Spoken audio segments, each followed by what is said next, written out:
ஏசப்பா, இந்த நாளில் நாங்கள் கேட்க போகிறோம் உங்களோட மெசேஜ் வந்து நீங்கள் எங்களுக்கு ஆசீர்வதித்தாங்க. நாங்கள் எல்லாத்தையும் நாங்கள் புரிஞ்சு கொள்ள, நாங்கள் அண்டர்ஸ்டாண்ட் பண்ணிக்கொள்ள நீங்கள் கிருபித்தாங்க. ஏசு நாங்கள் கேட்க மேலே பிறகு அயர்லாந்து நாட்டில் ஒரு செல்வ செழிப்பான பக்தி மிகுந்த ஒரு குடும்பத்தில், அந்த குடும்பத்துல 7 பிள்ளைங்க. அதுல வந்து மூத்த பெண்ணுக்கு வந்து ப்ரௌன் ஐஸ் இருந்தது. அவ குடும்பத்துல மற்ற எல்லாருக்கும் வந்து ப்ளூ ஐஸ். அப்போ வந்து அவ ஸ்கூலுக்கு போகிறோம்னா அங்கேயும் எல்லாருக்கும் வந்து ப்ளூ ஐஸ் இருந்தது. அப்போ ஒரு நாள் எல்லாரும் அவளை கேலி பண்ண தொடங்கிட்டாங்க. அப்போ அவள் அம்மாட்ட வந்து கேட்பா, அம்மா ஏன் எனக்கு மட்டும் ப்ரௌன் ஐஸ் அப்படின்னு. அப்போ அவன் அம்மா சொல்லுவாங்க, நீ காட்டை போய் ஏன் எனக்கு ப்ரௌன் ஐஸ் அப்படின்னு கேளு அப்படின்னு. அப்போ அவள் வந்து என்ன பண்ண தொடங்கிட்டானே, டெய்லி காட் வந்து எனக்கு ப்ளூ ஐஸ் வேணும் அப்படின்னு ப்ரேயர் பண்ண தொடங்கிட்டான். இதுக்கப்புறமா அவள் வந்து இப்படி ப்ரேயர் பண்ணிட்டே இருந்தா. அடுத்த நாள் காலம் வந்து எழுப்பி கண்ணாடியில போய் பார்ப்பா. ஆனா அவ கண் வந்து மாறி இருக்காரு. அப்புறம் இப்படி டெய்லி பண்ணிட்டு இருந்தா. அப்போ வந்து அவ கண் மாறுதா இல்லையான்னு நம்ம கடைசியில பார்க்கலாம். இன்று நம்ம தியானத்திற்காக கொடுக்கப்பட்டிருக்கும் தலைப்பு சிறுவர்கள் கிறிஸ்துவுக்கு பிரியமானவர்கள். இதற்கு ஆதாரமாக கொடுக்கப்பட்ட வசனம் லூக்கா 18ஆம் அதிகாரம் 16ஆம் வசனம். சிறு பிள்ளைகள் என்னிடத்தில் வருகிறவருக்கு இடம் கொடுங்கள், அவர்களை தடை பண்ணாதிருங்கள். லூக்கா 18ஆம் அதிகாரத்திலே ஏசப்பா சோர்ந்து போகாமல் ஜெபம் பண்ணுவது, ஆயக்கார பரிசேயர் ஜெபம் போன்றவற்றை குறித்து பிரசங்கம் பண்ணி கொண்டிருக்காங்க. இதுக்கு இடையில தான் பெற்றோர் தங்கள் பிள்ளைகளை இயேசு வந்து தொடும்படிக்கு அவரிடத்தில் கொண்டு வராங்க. இந்த நேரத்துல வந்து அந்த சீசர்கள் வந்து அவங்கள பார்த்து அவங்கள அதட்டினாங்க, கொண்டு வந்தாங்க. அப்ப இயேசு இந்த பிள்ளைகளை வந்து அவர்கிட்ட கொண்டு வரும்படி கட்டளையிட்டு, சிறு பிள்ளைகள் என்னிடத்தில் கொண்டு வர இடம் கொடுங்கள், அவர்களை தடை பண்ணாதிருங்கள் அப்படின்னு சொல்றாங்க. தேவனுடைய ராஜ்யம் அப்படிப்பட்டவர்களுடையது அப்படின்னு சொல்றாங்க. லூக்கா 18ஆம் அதிகாரம் 15-16 ஆகிய வசனங்களில் அந்த சிறு பிள்ளைகளை அணைத்து கொண்டு ஆசீர்வதித்தார் அப்படின்னு நம்ம மார்க் 10ஆம் அதிகாரம் 16ஆம் வசனத்துல வாசிக்கலாம்.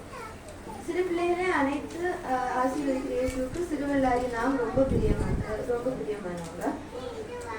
இயேசு சிறுவர்களாகிய நம்ம மேல ஏன் பிரியமா இருக்காரு அப்படின்னா, தேவன் நம்மளுக்காக நம்ம நிறைவேற்ற வேண்டிய பெரிய திட்டங்களை வச்சிருக்காங்க. அதை நம்ம நிறைவேற்றுறதுக்காக நம்ம மேல பிரியமா இருக்காங்க. நம்ம வந்து அந்த திட்டங்களை புரிந்து கொள்ளணும். இப்படி வேதத்துல தேவனுடைய திட்டத்தை நிறைவேற்ற முன்குறிக்கப்பட்ட ஒரு சிறு குழந்தையை பற்றி யாத்திராகமம் 2ஆம் அதிகாரம் 1 முதல் 10 வரை உள்ள வசனங்களை வாசிக்கலாம். 70 பேரா இஸ்ரவேலர்கள் வந்து எகிப்துக்கு போறாங்க. அங்க அந்த இஸ்ரவேலர்கள் வந்து பலுகி பெருகிறாங்க. தேசம் வந்து அவங்களால நிறைஞ்சிருச்சு. அப்போ யோசிப்பை பத்தி தெரியாத ஒரு புதிய ஒரு பார்வோன் ராஜா எகிப்து ஆண்டு இருந்த போது அந்த ராஜா வந்து அந்த இஸ்ரவேலர்களை ரொம்ப ஒடுக்க தொடங்கினாங்க. ஏன்னா அதனால அவங்க வந்து என்ன பண்ண தொடங்கிட்டாங்கன்னா, அங்க இருக்க எல்லா ஆண் குழந்தைகளையும் நதியில போட்டுட்டு பெண் பிள்ளைகளை மாத்திரம் உயிரோடு வச்சிருக்கணும் அப்படின்னு கட்டளையிட்டாங்க. இப்படி ஒரு கஷ்டமான சூழ்நிலையில தான் லேவி கோத்திரத்துல ஒரு ஆண் பிள்ளை பிறக்கிறது. அந்த ஆண் பிள்ளை வந்து ரொம்ப அழகுள்ளது அப்படின்னு அவங்க அம்மா பார்த்துட்டு அந்த ஆண் குழந்தைய வந்து ஒரு 4 பெட்டியில வைத்து வளர்த்தி அதை வந்து நதியோரமா இருந்த அந்த 4ல வந்து வச்சிருந்தாங்க. அங்க வந்து பார்வனுடைய குமாரத்தை வந்து ஸ்நானம் பண்ண வந்த போது அந்த பெட்டியை பார்த்து அவளுடைய ஃப்ரெண்ட்ஸ் வந்து அதை எடுத்துட்டு வர சொல்லி அந்த பெட்டியை திறந்து பார்த்த போது அந்த குழந்தை அழுதது. அந்த அந்த குழந்தைக்கு என்ன நடக்குதுன்னா, அந்த குழந்தை வந்து எபிரேய குழந்தை. அதனால அந்த குழந்தை வந்து பார்வனுடைய கட்டளைப்படி நதியில போடப்பட்டிருக்கணும். ஆனா இரக்கமில்லாத பார்வனுடைய குமாரத்தை இரக்கம் காட்ட வைத்தது தேவனுடைய திட்டம். அது போல அந்த எபிரேய பிள்ளைய வந்து அந்த பிள்ளையின் தாயிடமே அந்த பிள்ளையை வளர்க்க வைத்தது தேவனுடைய திட்டம். அந்த பிள்ளை வளர்ந்த போது பார்வனுடைய அரண்மனையில இருந்து பார்வனுடைய குமாரத்தின் மகனாக வளர்ந்தது தேவனுடைய திட்டம். அந்த பிள்ளை எகிப்தியருடைய சகல சாஸ்திரங்களும் வாக்கிலும் செய்கையிலும் வல்லவனானான் அப்படின்னு வேதத்துல போடப்பட்டிருக்கு. இது வந்து ஆண்டவருடைய திட்டம். இப்படி 40 வருடம் பார்வனுடைய அரண்மனையில மோசே பயிற்றுவிக்கப்பட்டாங்க. அதுக்கப்புறம் பின்பு 40 வருடம் மோசே வனாந்திர வாழ்க்கைக்கு ஆடுகளை மேய்த்து கொண்டு அப்படி 40 வருடம் எகிப்தின் அடிமைத்தனத்திலிருந்து எகிப்தை வந்து விடுதலையாக்குற ஒரு தலைவராகவும் இரட்சகராகவும் இஸ்ரவேல் ஜனங்களை அற்புதங்கள்னாலும் அடையாளங்கள்னாலும் நடத்துகிற ஒரு தலைவராகவும் வழிநடத்தப்பட்டாங்க. இப்படி இதே போன்று நம்மளும் ஆண்டவருக்கு ஒரு பெரிய திட்டம் இருக்கும். அதை நம்ம புரிந்து கொண்டு நம்ம நிறைவேற்றணும். தேவன் எவர்களை முன்குறித்தாரோ அவர்களை முன்னறிந்தாரோ அவர்களே முன்குறித்திருக்கிறார். எவர்களே முன்குறித்தாரோ அவர்களே அழைத்தும் இருக்கிறார் அப்படின்னு ரோமர் 8ஆம் அதிகாரம் 29-30 ஆகிய வசனங்கள் கூறுகிறது. எரேமியா 1ஆம் அதிகாரம் 5ஆம் வசனத்தில் நான் உன்னை தாயின் வயிற்றில் உருவாக்கும் முன்னே உன்னை அறிந்தேன் அப்படின்னு குறிப்பிடப்பட்டிருக்கு. எனவே கிறிஸ்துவனுடைய திட்டத்தை நிறைவேற்ற அழைக்கப்பட்ட நாம் எப்படி நடக்க வேண்டும் அப்படின்னு 3 காரியங்களை வந்து யோவான் தனது 3ஆம் நிருபத்துல குறிப்பிட்டுள்ளார். முதலாவதா சத்தியத்தில் நடக்க வேண்டும் அப்படின்னு கூறுகிறார். யோவான் 17ஆம் அதிகாரம் 17ஆம் வசனத்தில் உங்களுடைய வசனமே சத்தியம் அப்படின்னு கூறப்பட்டுள்ளது. அதனால நம்ம சத்தியத்தில் நடக்கிறதுனா தேவனுடைய வசனத்தின்படி வாழ்கிறது. யோசேப்பு அவனுடைய சிறு வயதிலிருந்தே அவனுடைய அப்பாவுக்கு வந்து பிரியமானவனா உண்மை உள்ளவனா இருந்தாங்க. அப்போ அவங்க சகோதரர் செய்யற பாவங்கள் எல்லாத்தையும் அவங்க அப்பாவுக்கு சொல்லி கொண்டு வந்தாங்க. அது மட்டும் இல்லாம அவங்க அந்த பாவங்களுக்கு எல்லாம் விலகி இருந்தாங்க. அப்போ இந்த சகோதரருக்கு வந்து அவங்க மேல பொறாம வந்து அவன் வந்து மீதியான கையில வித்துடுறாங்க. அப்புறம் வந்து அப்படி வித்து போத்திபாரின் அரண்மனைக்கு வந்த பிறகும் யோசேப்பு வந்து பாவம் பண்ணல. அவங்க வந்து தீமைக்கு விலகி இருந்தாங்க. இதேதான் சங்கீதம் 119:9 வாலிபன் தன் வழியை எதனால் சுத்தம் பண்ணுவான், இப்படி வசனத்தின்படி தன்னை காத்துக் கொள்கிறதுனால் தானே அப்படின்னு போடப்பட்டிருக்கு. யோசேப்பின் மேல வைத்திருந்த தேவ திட்டம் நிறைவேறும் போது யோசேப்பு எகிப்திற்கு அதிகாரியாக்கப்பட்டாங்க. பஞ்ச காலத்துல அவங்க சகோதரர் அந்நியர்னு எல்லாரையும் வந்து காப்பாற்றாங்க.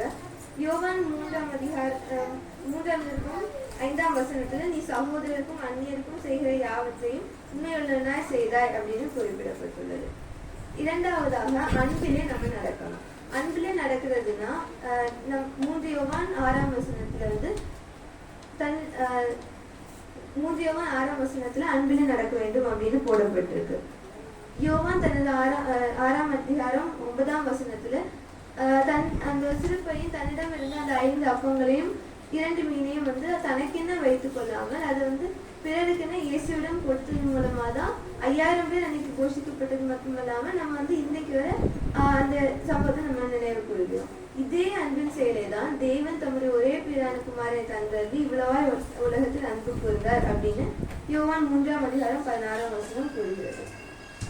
மூன்றாவதாக தீமையானது பின்பற்றாமல் நன்மையானது பின்பற்றணும் என 3 யோவான் 11ஆம் வசனம் கூறுகிறது.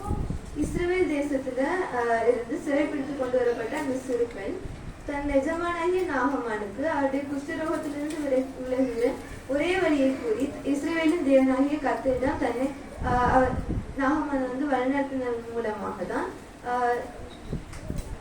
இந்த பூமியிலே இஸ்ரவேலின் தேவனை தவிர வேறு தேவன் இல்லை என்று அறிக்கையிடும்படி செய்தேன் அப்படின்னு குறிப்பிடப்பட்டுள்ளது. இதேதான் பவுலும் ரோமர் 12ஆம் அதிகாரம் 21ஆம் வசனத்தில் நீ தீமையினாலே வெல்லப்படாமல் நன்மையினாலே தீமை நன்மையினாலே வெல்ல அப்படின்னு சொல்லியிருக்காரு. நான் தொடக்கத்திலே வந்து அயர்லாந்து நாட்டுல ஒரு பெண் வந்து அவ கண்ணுக்காக ப்ரேயர் பண்ணிட்டு இருந்தா அப்படின்னு சொன்னேன் இல்லையா. அந்த பெண் பேர் வந்து ஏமி கார்மிக். ஏமி வந்து சிறு பெண்ணாக இருக்கும் வேலையில வந்து அவ வந்து அவங்க பக்கத்துல இருக்க தொழிற்சாலையில வேலை செய்கிற அந்த பெண்கள் எல்லாருக்கும் வந்து ஏமி அந்த அவங்க மத்தியில சிறுவர் ஊழியம் பண்ணிட்டு வந்தாங்க. அவங்களுக்கு வந்து ஒரு நரம்பு பிரச்சனை இருந்தது. ஆனாலும் அவங்க வந்து அவங்க ஊழியத்தை விடாம தொடர்ந்து பண்ணி கொண்டு இருந்தாங்க. அவங்க 18ஆவது வயசுல வந்து அவங்க ஒரு ஹட்சன் டெய்லர், ராபர்ட் வில்சன் அப்படின்னு 2 பேர் நடத்தின ஒரு கன்வென்ஷன் கூட்டத்துல கலந்துக்கிட்டாங்க. அவங்க கலந்துக்கிட்டு அந்த ராபர்ட் வில்சனால அவங்க வந்து அவங்களுடைய வளர்ப்பு மகளாக எடுத்துக்கொண்டு வளர்க்கப்பட்டு வந்தாங்க. அவங்க வந்து அந்த ஏமிக்கு வந்து உலக ஊழியம் அந்த இது பத்தி வந்து சொல்லி கொடுத்துட்டு இருந்தாங்க.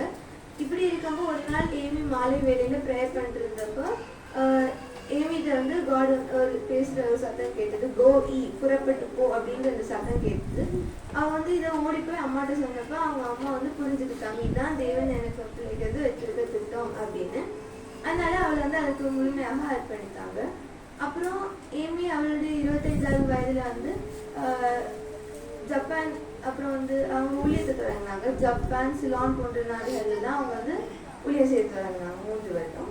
அதுக்கு பிறகு அவங்க இருந்து அவங்க 55 வருடங்களை வந்து இந்தியாவிலே ஊழியம் செய்யணும் அப்படின்னு அர்ப்பணித்து இந்தியாவிலேருந்து ஃபர்ஸ்ட் பெங்களூர்ல அங்க இருந்த ஒரு திருநெல்வேலி மிஷினரி தாமஸ் வாக்கர் அப்படின்றவங்கள்ட்ட அவங்க வந்து தமிழ் முறையாக கற்றுக்கொண்டு அதுக்கு பிறகு அவங்க திருநெல்வேலியில ஊழியம் செய்ய ஆரம்பிச்சாங்க.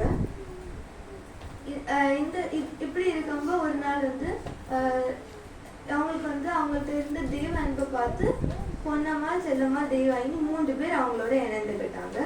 அதுக்கப்புறம் ஏமி வந்து இந்தியாவுக்கு வந்த அப்புறம் தான் காட் ஏன் அவங்களுக்கு ப்ரௌன் ஐஸ் கொடுத்துருந்தாரு அப்படின்றத உணர்ந்தாங்க.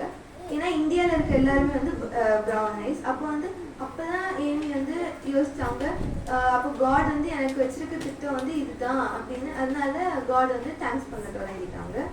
அன்னையிலேருந்து அவங்க காட் தேங்க்ஸ் பண்ணாங்க. இப்படி இருக்கவங்க ஒரு நாள் அவங்க ஊழியத்துக்காக போயிட்டு இருந்தாங்க. அங்க வழியில வந்து ஒரு சின்ன பெண்ணை வந்து ரொம்ப அழகா மணப்பெண் மாதிரி அலங்கரிச்சு அப்படியே கூட்டிட்டு போயிட்டு பார்த்தாங்க. திடீர்னு அந்த பெண்ணை அவங்களோட நேமிட்ட ஓடி வந்து, அம்மா என்னை காப்பாத்துங்க, நான் அங்க போக மாட்டேன் அந்த மாதிரி சொன்னா. அப்போ அவங்க கேட்டப்ப அவ பேரு பிரீனா அப்படின்னு.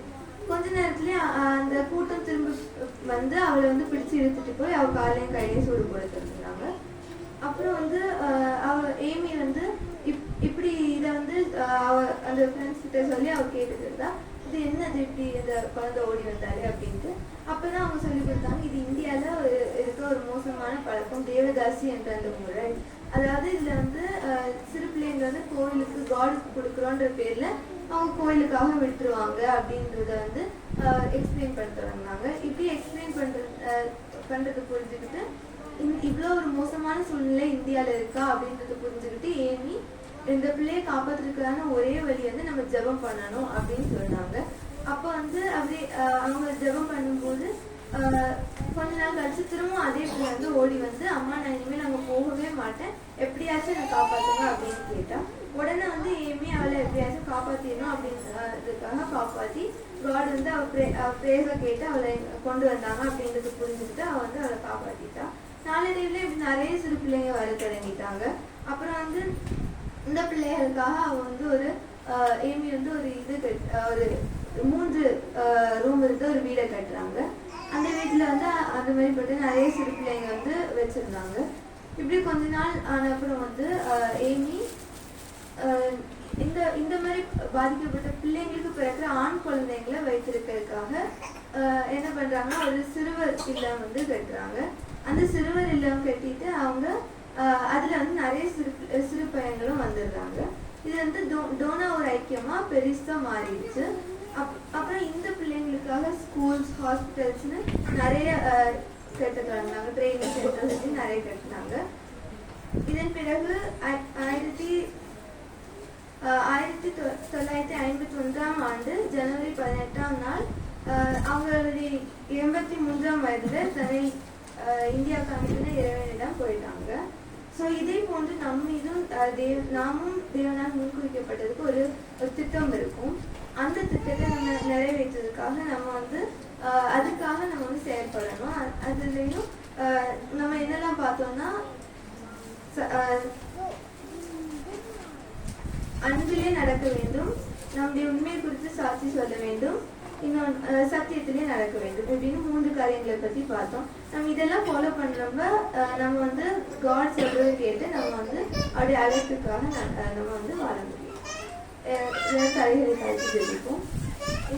நாளே நாங்கள் கற்றுக்கிட்ட இந்த இது எல்லாத்தையும் நாங்கள் வந்து செயல்படுத்த இந்த திட்டத்தை அறிந்து கொண்டு நாங்கள் உமக்கு என்ன வாழ நீங்கள் தெரிவித்தாங்க.